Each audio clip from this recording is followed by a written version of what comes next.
여러분 안녕하십니까? 뉴스투데이 제주입니다. 요즘 건설 경기가 활기를 띠면서 제주 시내 곳곳에서 건물 신축 공사가 한창입니다. 그런데 주변 도로는 시민들의 통행을 고려하지 않은 채 마구잡이로 쌓아둔 건축자재로 몸살을 앓고 있습니다. 홍수연 기자가 취재했습니다. 상가 공사가 한창인 제주 시내 한 도로. 건설 장비를 실은 화물 차량이 한 개 차선을 차지했습니다. 불법 주정차 단속을 피하기 위해 번호판은 포대로 가려놨습니다. 인도에 철근 자재를 쌓아놓고 별다른 안전장비 없이 보행자 옆에서 용접 작업도 벌입니다. 보통 차를 다른 데 가서 세우고 와야 되는데 우리 물건 내리고 잠깐 주차하는 거라 가지고. 다세대 주택 건설 공사가 한창인 이면도로는 사정이 더 심각합니다. 공터 곳곳엔 건축 자재가 잔뜩 쌓여 있고 가뜩이나 폭 좁은 인도는 모래 포대가 점령했습니다. 하지만 이렇게 도로나 공터를 무단 점용하더라도 단속이 허술하고 처벌 규정도 약하다 보니 규정을 지키는 현장은 거의 없습니다.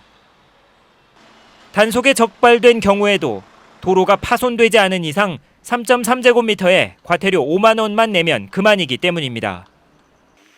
일단은 치웠다가 다시 필요하면 다시 이렇게 하는 경우도 비일비재하고 있으면은 다시 단속하고 개도하고 개고하고 이런 실정입니다. 건축 현장이라는 게 그게 공용인 도로를 나만 쓰면 그만이라는 이기심과 허술한 단속과 규정에 보행자들의 안전은 위험에 내몰리고 있습니다. MBC 뉴스 홍수연입니다.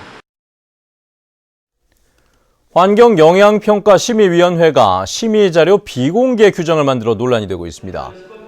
제주도 환경영향평가심의위원회는 최근 전체 회의를 통해 심의위원이 심의 정보를 외부에 알리는 것을 금지하고 위반하면 도지사가 해촉할 수 있도록 하는 운영 세칙을 만들었습니다.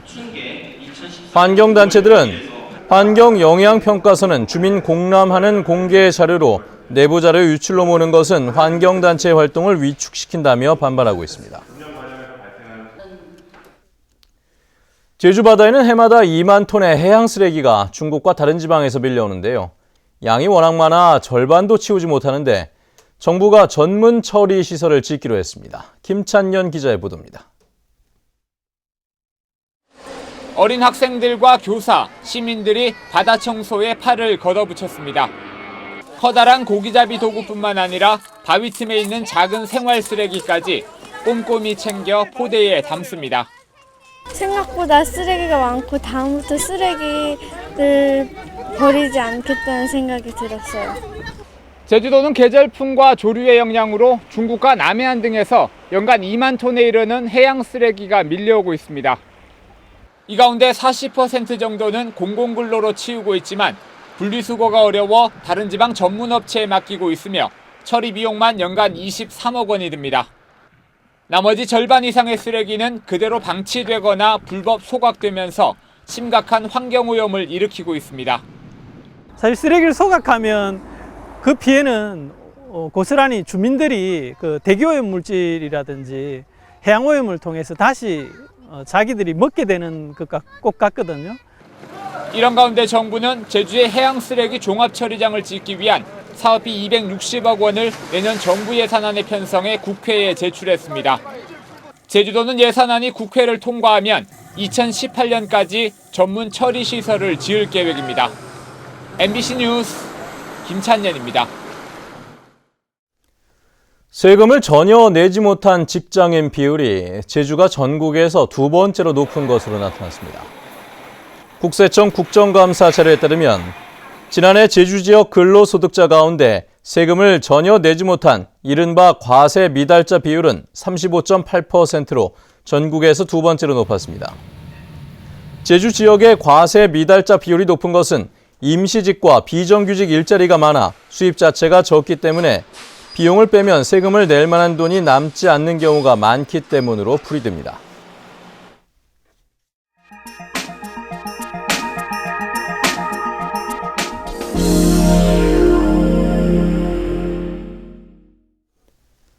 최근 농어촌 지역 어린이가 줄면서 작은 학교들이 문을 닫을 위기에 처해 있죠. 강원도에서는 마을의 구심점인 작은 학교를 지키고 육성하기 위한 발전재단을 만들기로 했다고 합니다. 춘천 MBC 강화길 기자의 보도입니다.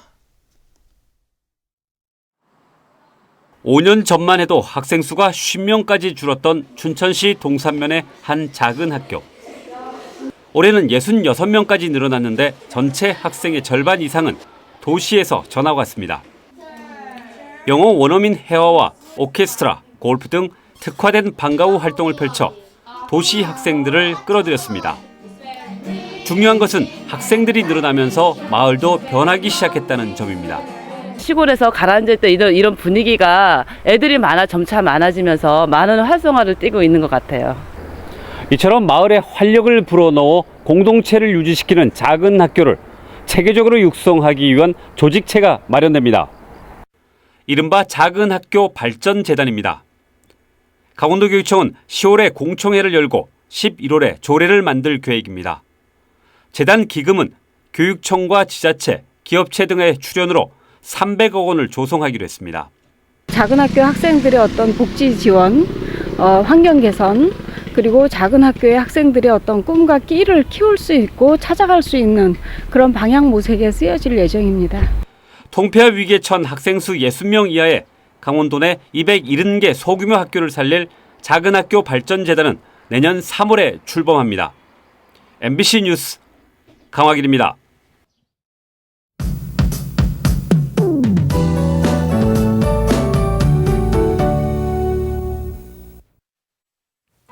네, 오늘도 맑고 일교차가 큰 날씨가 이어지겠습니다. 가을 햇살에 기온이 빠르게 오르면서 한낮에는 여전히 조금 덥겠는데요. 대기도 무척 건조한 만큼 각종 화재 예방에 유의하셔야겠습니다. 내일도 큰 일교차에만 잘 대비하신다면 쾌청한 날씨 속에 활동하기 무난하겠습니다. 다음은 자세한 지역별 날씨입니다. 네, 출근길 북부 지역의 기온 15도까지 내려가 있는데요. 낮 기온은 27도까지 올라 어제보다 더 덥겠습니다. 서부 지역의 기온 20도 내외로 출발해서 26도까지 오르겠고요. 남부 지역은 평년과 비슷하거나 2도가량 높은 기온을 유지하겠습니다. 네, 현재 동부 지역의 기온 19도 내외, 낮 기온은 26도 안팎이 예상됩니다. 메마른 날씨가 이어지면서 산행하실 땐 작은 불씨에도 각별한 주의가 필요하겠고요. 섬 지역 구름 많은 가운데 기온은 어제와 비슷하겠습니다. 물결은 모든 바다에서 잔잔하게 일겠습니다. 네, 현재 일부 공항에는 안개가 낀 가운데 광주공항에는 저시정 특보가 내려져 있습니다. 네, 이번 주는 명절 준비로 꽤 바쁘실 텐데요. 수요일부터 금요일까지는 비 소식이 있다는 점 참고하셔야겠습니다. 날씨였습니다. 어젯밤 9시 10분쯤 제주시 조천읍 옛 삼양 검문소 인근 도로에서 길을 건너던 69살 구모 씨가 승용차에 치여 병원으로 옮겨졌지만 숨졌습니다. 경찰은 어두워서 고 씨를 미처 발견하지 못했다는 운전자 29살 박모 씨를 상대로 정확한 사고 경위를 조사하고 있습니다.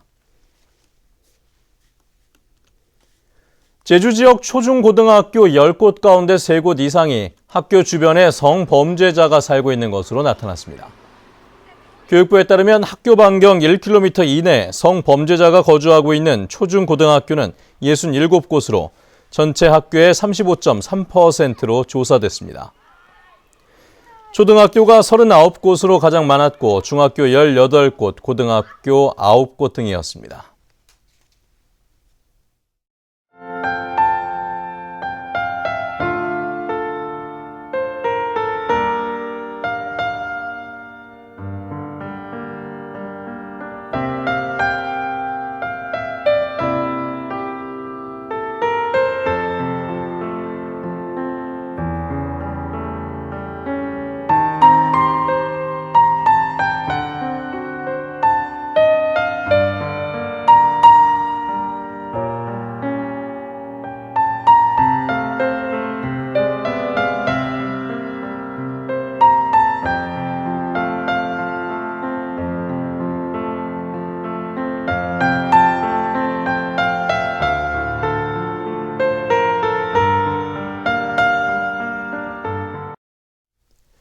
네, 뉴스투데이 제주를 마칩니다. 시청해주신 여러분 고맙습니다.